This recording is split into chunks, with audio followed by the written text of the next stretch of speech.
ایسے بھی بھائی ہوتے ہیں۔ ایک لڑکی کہتی ہے، میں گھر کی صفائی میں مصروف تھی کہ اسی دوران میرے بھائی کا فون آیا کہ میں بیوی بچوں سمیت تمہاری ملاقات کے لیے آ رہا ہوں۔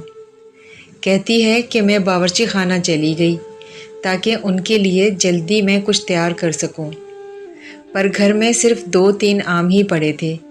جلدی میں 2 گلاس جوس تیار کر لیے۔ جب وہ آئے تو بھائی کے ساتھ ان کی ساس بھی تھی، جو کہ اس سے پہلے کبھی بھی نہیں آئی تھیں۔ تو میں نے 2 گلاس جوس ماں اور بیٹی کے سامنے رکھ دیے اور پانی کا گلاس بھائی کے سامنے رکھ کر کہا کہ مجھے معلوم ہے کہ آپ کو 7 اپ پسند ہے۔ بھائی نے جیسے ہی گلاس منہ سے لگایا تو سمجھ گئے کہ یہ تو پانی ہے۔ اسی دوران ساس نے میرے بھائی سے کہا، بیٹا 7 اپ میرے معدے کے لیے اچھا ہے، اس لیے میرا جوس تم پی لو اور 7 اپ مجھے دے دو۔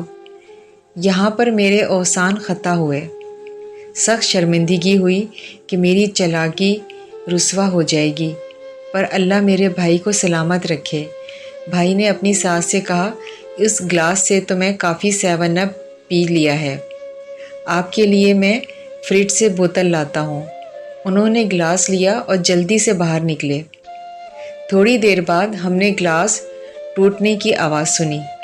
بھائی واپس آئے، ساس سے کہا کہ 7 اپ کی بوتل تو مجھ سے گر کر ٹوٹ گئی، میں جلدی سے آپ کے لیے دکان سے ایک اور بوتل لے کر آتا ہوں۔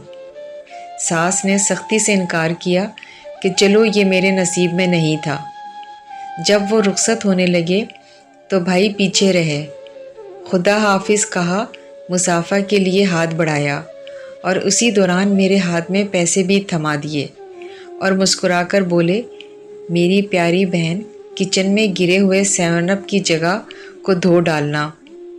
اس طرح میرے پیارے بھائی نے میری مالی کمزوری پر پردہ ڈالا اور میرے ساتھ ہمدردی سے مدد بھی کی۔ محبت کے ساتھ رہیے، اپنی بہنوں کا خاص خیال رکھیے اور دوسروں کی بہنوں کو عزت کی نگاہ سے دیکھیے، کہ یہی ہمارے مذہب اور معاشرے کا سنہری اصول ہے۔